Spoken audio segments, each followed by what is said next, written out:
in my limited experience, it seems like a lot of us in these groups are connected to narcissistic personalities. Have you noticed in your practice autistic individuals being more connected to narcissistic individuals, whether that's in family relationships or partnered relationships?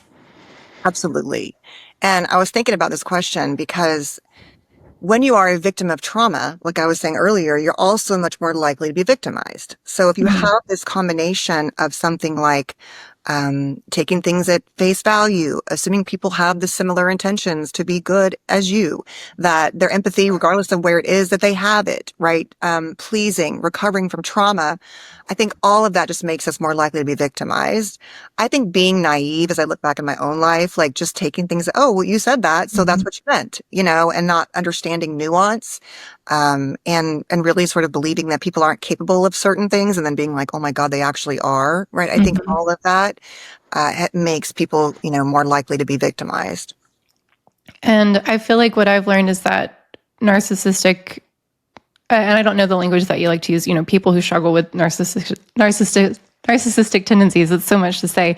It feels almost that they need higher levels of empathy to account for their own lack in that area. Is that accurate? Yeah, it's funny. I was just watching other things about that too. I think that they look for caretakers. I think they're really Mhm. good at looking for people to take care of them.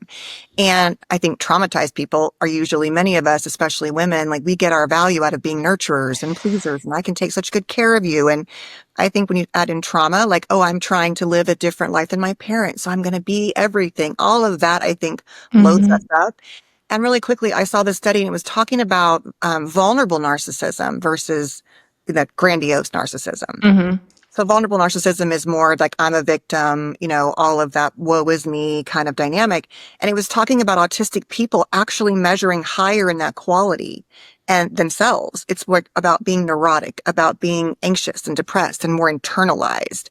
And so I was thinking, I wonder if autistic people looking for people to relate to might Hmm. initially connect to that. Oh, like they get this depth, they get this wound, they get this thing. And I think Mhm. maybe there's a glue that happens there, maybe. Maybe And then like, is that what trauma bonding is? kind of, yeah, essentially it can be. And so it's sort of like, oh, and then because you're naive and don't understand where this comes from and the root of it, we're Mhm. often locked in before we want to get out of those relationships. That's the hard part.